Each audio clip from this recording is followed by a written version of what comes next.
St. Mary's Convent was founded over a century ago, an institution of discipline and faith. But like many places with a long history, it has a secret. The legend of the Blue Lady has been passed down for generations of students, a terrifying tale of an English teacher whose spirit is said to haunt the premises. They say she was a strict and solitary woman dedicated to her work. But something terrible happened. Some say it was a tragic accident. Others, that it was a deeper, more malicious secret.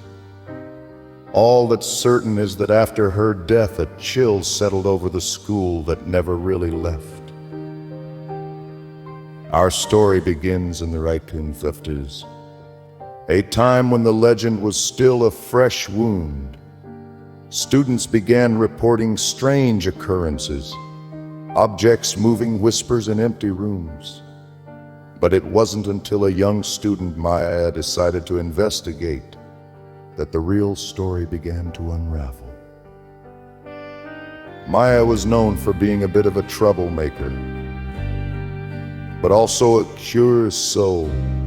Late one night, she sneaked out of her dorm to explore the old, forbidden section of the school.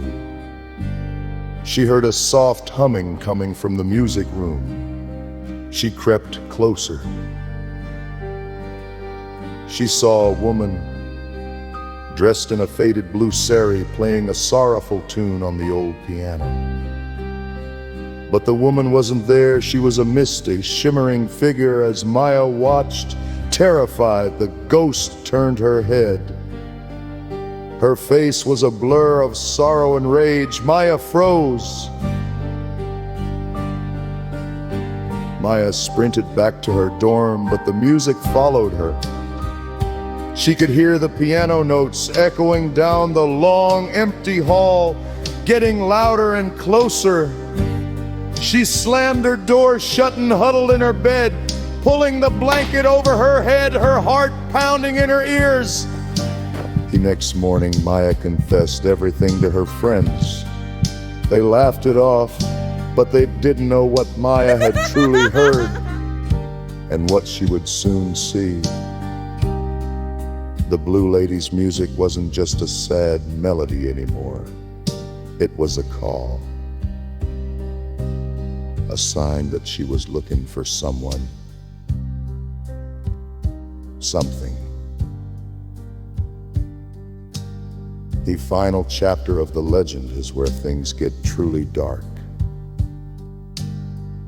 Decades later, a new student, a skeptic named Aryan, decided to play a prank.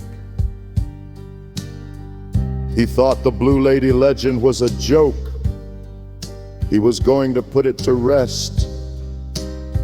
He and his friends filmed themselves breaking into the old music room.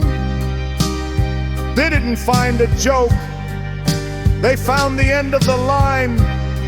The video footage they later recovered was grainy but undeniable. The keys played themselves.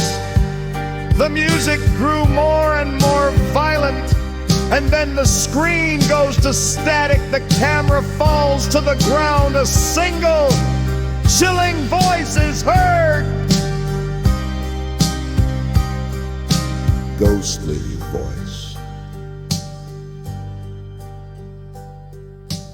Run. The school says the legend is just a story, but the music room remains locked. And some nights, students still say they hear a faint, sorrowful piano tune drifting on the wind. The Blue Lady of Kanpur. She's not a myth. She's a promise that some stories never end.